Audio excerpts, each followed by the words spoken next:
Now, given that the world is on the brink of another massive war and might be about to end, might be a welcome distraction that Formula 1 starts this weekend. However, on the eve of a new F1 season, a new era, new excitement, instead of focusing on the drivers, the cars, and the racing, everyone is still trying to understand what the hell these new rules are all about.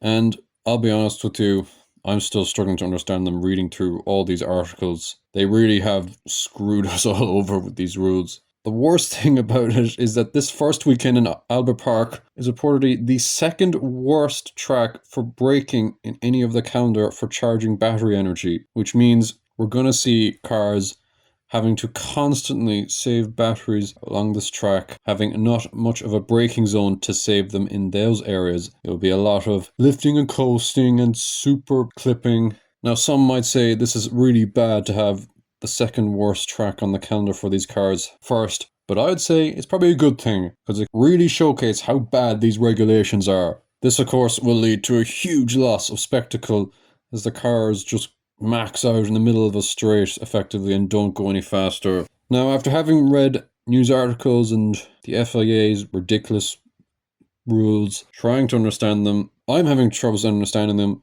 Never mind for the ordinary fans. I mean, if you are a Drive to Survive fan, not only should you sit out this race, probably, you might as well just sit out the whole season. It probably will take a year for all of us to understand what these rules are. The first thing to talk about is the active aero, which I know a lot of people call the DRS, except it's not called the DRS, and it has the front wings now changing as well, but the drivers can use it whenever they can if they're not within a second of a car, and there are 5 designated zones on the track this weekend.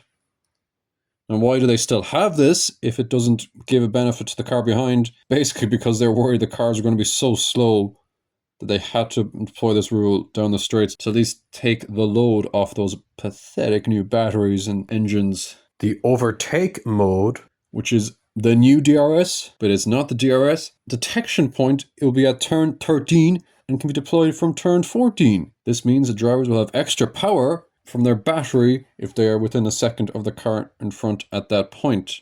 The FIA has also designated, very kindly for us, that between turns 11 and 13 and turns 5 and 6 is where the drivers can recharge their battery more. What the hell does this mean? Effectively, they were worried about safety concerns that the drivers would be driving so slow to save batteries in dangerous parts of the track. They now have to designate certain parts of the track where they can save the battery because of those safety concerns. See, it's very easy to understand. As well as that, Australia has a very long pit straight, a long way to go from the last corner to the start-finish line, and so we are going to see drivers likely driving not at full throttle down the straight before they start a lap, so the battery doesn't run out on them. Okay, so it's very easy to understand. Don't even ask me about the teams though. I mean, it looks like Mercedes are the favourites.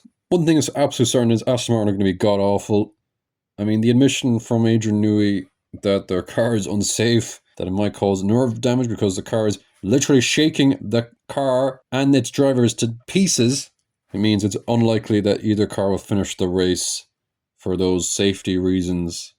Unfortunately, if it couldn't get any worse, there is no rain forecast for Sunday. And of course, last year's race was an absolute banger because of the rain. You can tell it was a banger because the highlights video for the race was 13 minutes long. I sure hope these regulations work better than what a lot of people think and it'll be simpler to understand. We probably will see more overtaking, but I'm not sure it's the ones we really want. It's just going to be drivers passing each other when they're trying to save battery. If you somehow manage to stay awake, stay on the video, and understand some of what I've just said, then I salute you as a true F1 fan.